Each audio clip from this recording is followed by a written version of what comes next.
আসসালামু আলাইকুম। আমরা জানবো বিমস্টেক থেকে গুরুত্বপূর্ণ সংক্ষিপ্ত প্রশ্ন উত্তর। চ্যানেলটি সাবস্ক্রাইব করে সাথেই থাকুন।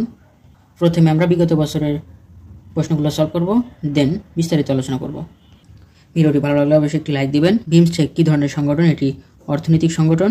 বিমস্টেক এর সদর দপ্তর অবস্থিত ঢাকাতে। বিমস্টেকের পরিবর্তিত নামটি গ্রহণ করা হয় 2004 সালে। বেনেলাক্স কত সালে গঠিত হয়? বেনেলাক্স 1948 সালে গঠিত হয় বেনেলাক্স। আফতা বলতে কি বোঝায়? একটি বাণিজ্যিক গোষ্ঠীকে বোঝায়। North American free trade agreement কবে প্রতিষ্ঠিত হয়? 1994 সালে।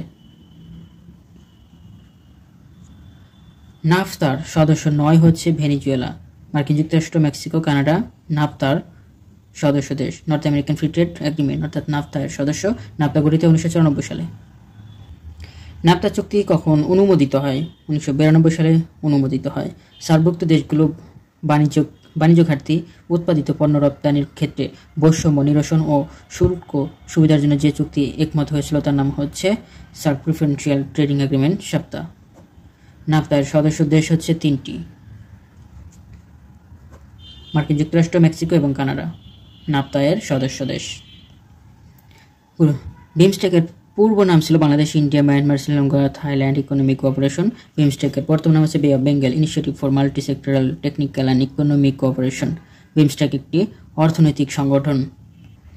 বিমস্টেক প্রতিষ্ঠিত হয় 1997 সালে। বর্তমান সদস্য দেশ 7টি।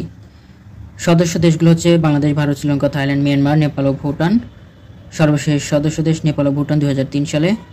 বিমস্টেকের সহযোগিতার ক্ষেত্র হচ্ছে 14টি, কিন্তু সার্কের ক্ষেত্র হচ্ছে 13টি। সদর দপ্তর ঢাকা, বাংলাদেশে। বিমস্টেকের বর্তমান মহাসচিব ভারতের ইন্দ্রমণি পান্ডে। ধন্যবাদ সবাইকে এতক্ষণ সাথে থাকার জন্য। সকলের জন্য শুভকামনা রইল। আমার জন্য সবাই দোয়া করবেন। সবাই ভালো থাকুন। আসসালামু আলাইকুম।